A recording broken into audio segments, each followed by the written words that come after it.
नमस्कार दोस्तों, आप सभी का स्वागत है कुशाग्र जैन की ऑडियो क्लास में। आज हम पढ़ेंगे दक्षिणी चित्र शैली। दक्षिणी चित्र शैली कक्षा 12 में पहला अध्याय है।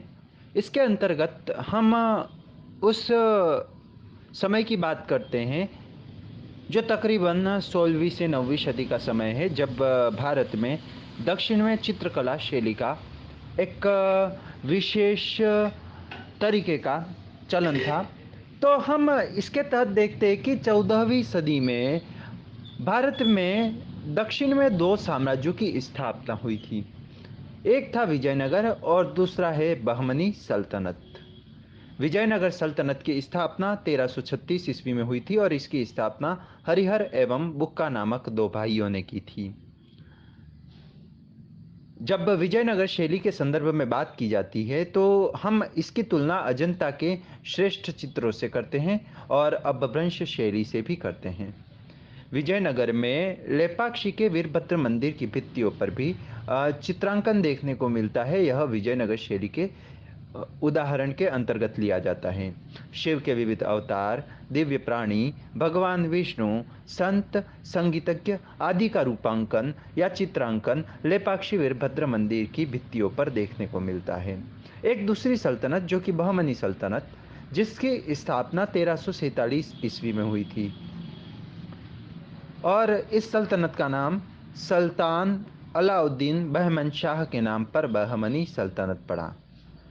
यह ईरानी प्रभाव वाली शैली है और इसके अंतर्गत जो श्रेष्ठ उदाहरण है वो बीदर दुर्ग के रंग महल से प्राप्त होते हैं, जहां बीदर दुर्ग के रंग महल में बेलबूटों की प्रधानता वाला चित्रण अहमद शाह वली बहमनी ने कराया था। अहमद शाह वली बहमनी ने बीदर दुर्ग के रंग महल में बेलबूटों की प्रधानता वाला चित्रण कराया था। खैर, बात रही इन दो साम्राज्यों की, लेकिन जब ये साम्राज्य आगे चलते हैं 15वीं सदी में, तब बहमनी साम्राज्य पांच भागों में बढ़ जाता है। बहमनी साम्राज्य पांच भागों में बढ़ जाता है: अहमदनगर, बीजापुर, गोलकुंडा, बीरार और बीदर।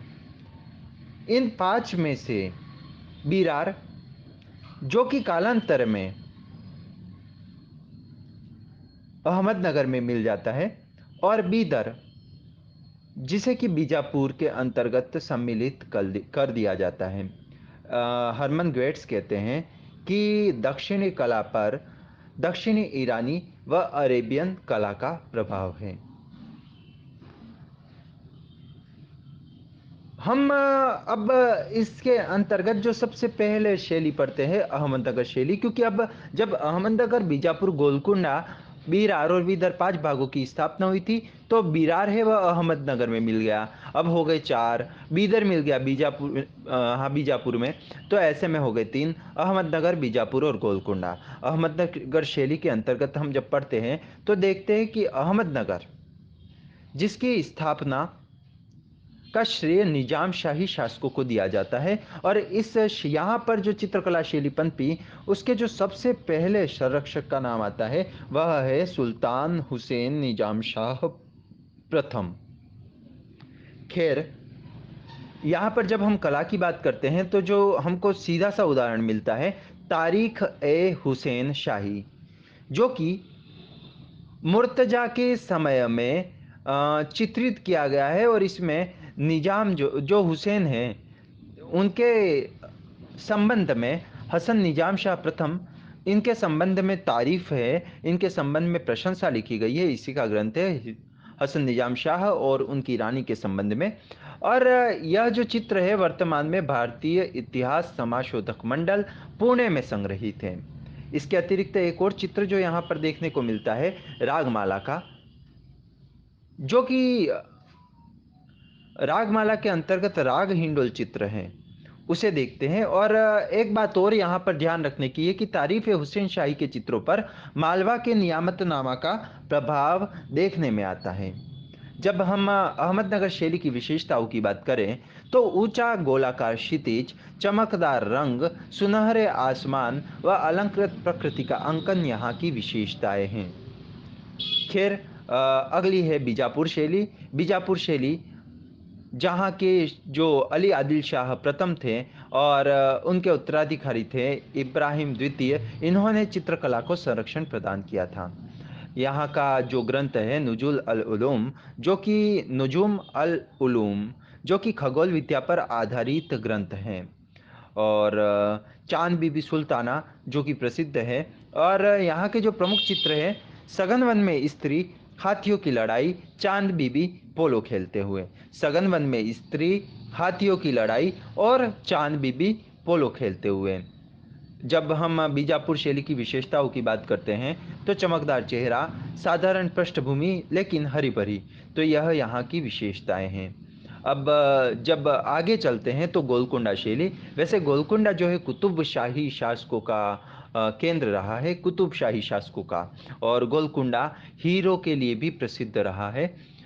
अब जब गोलकुंडा की बात करेंगे तो यहाँ पर जो प्रमुख चित्र है मैना और स्त्री, जो कि चेस्टरबेरी संग्रहालय डबलिन में संग्रहित है। इसका चित्रण 1605 ईस्वी में हुआ था। और उसके अलावा एक और ग्रंथ है तुजुक ए आसफी, जो कि चेस्टरबेरी संग्रहालय में ही संग्रहित है। तो जो दो प्रमुख बातें हैं वो आपके लिए महत्वपूर्ण है। और जब इसकी विशेषताओं की बात करें तो यहाँ उमरावों, दरबारियों, नृत्यांगनाओं, राग रागिनियों आदि के चित्र बने हैं। इसके अतिरिक्त जो गोलकुंडा शैली है उसमें नारी सौंदर्य को बताया गया है, तो ये भी एक यहाँ की विशेषता है। खैर, अब बात करते हैं दक्षिणी शैली के कुछ महत्वपूर्ण चित्रों पर। कौन कौन से चित्र हमें याद रखने चाहिए, तो ऐसे में नारी, मैना और स्त्री जो चित्र है नारी सौंदर्य से युक्त, यह गोलकुंडा शैली का है। तुजुक ए आसफी जो कि गोलकुंडा शैली का ग्रंथ है। बीजापुर शैली का नुजुम अल उलूम ग्रंथ है। बीजापुर शैली के कुछ प्रमुख चित्र सघन वन में स्त्री, हाथियों की लड़ाई, चांद बीबी पोलो खेलते हुए हैं। अहमदनगर शैली का जो है राग हिंडोल, जो कि रागमाला श्रेणी का श्रृंखला का चित्र है। और एक और है तारीफ हुसैन शाही, जो कि अहमदनगर शैली में चित्रित ग्रंथ है। हमें इनको याद रखना होगा। इसके अलावा जब दक्षिणी चित्र शैली की विशेषताओं की बात करते हैं, दक्षिणी चित्र शैली की विशेषताएं तो चमकदार व सुनहरी रंग योजना, स्त्री चित्रण में सौंदर्य, दरबारी चित्रकला शैली, उमरावों, दरबारों व राग रागिनियों के अनुपम चित्र, हरी भरी पृष्ठभूमि में चित्रांकन, प्रकृति का अलंकृत रूप में सुंदर अंकन हुआ है। यह सभी विशेषताएं हैं। मतलब ये सारी विशेषताएं वही है जिनको हम पहले अहमदनगर, बीजापुर और गोलकुंडा में पढ़ चुके हैं। उन्हीं विशेषताओं को एक साथ दक्षिणी चित्र शैली में लिख देंगे। यह था दक्षिणी चित्र शैली। आज की ऑडियो क्लास को यहीं समाप्त करते हैं। अगला पाठ अगली बार।